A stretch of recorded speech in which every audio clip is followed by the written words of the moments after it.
Henry saw some children waving flags, but those flags were much too tiny to have flagpoles. There was a flagpole holding up a windsock at the airfield, but that flagpole was much too short.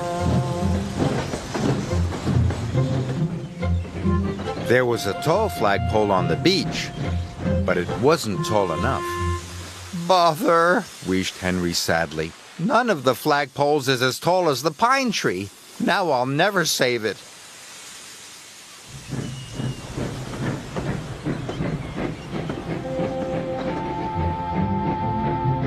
That evening, Sir Topham Hatt came to see Henry at the sheds. "Henry, those workmen had a very important job to do.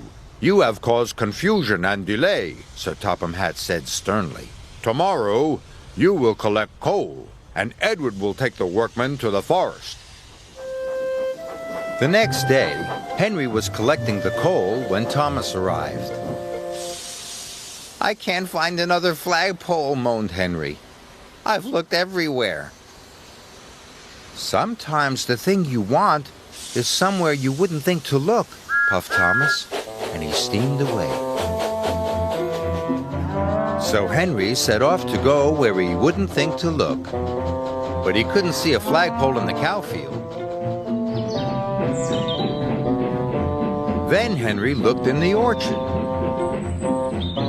but only Trevor was there. Hello, Henry. "Hello, Trevor. You're very nice," puffed Henry, "but you wouldn't make a very good flagpole." Henry puffed sadly into the docks.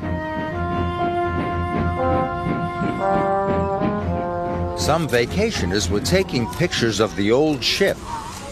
Henry looked up at the tall mast. "What about the ship's mast?" asked Henry. It's to be chopped up and used for firewood, me hearty, said Salty. "But it will be perfect for the castle flagpole," Henry chuffed.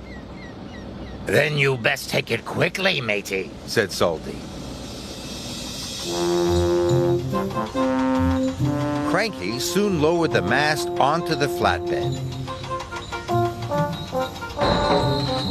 And Henry raced off to the forest.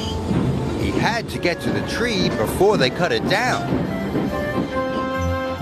When Henry pulled into the forest, the tall pine tree was still there, and so was Sir Topham Hatt. "Please don't cut down the tall pine tree, sir," chuffed Henry. "I think this ship's mast would make a very good flagpole." "I would never cut the tall pine tree down," said Sir Topham Hatt. "The workmen are only here to collect some firewood. We always have a roaring fire at the Scottish Castle banquet." Henry was so happy it made his axles tingle.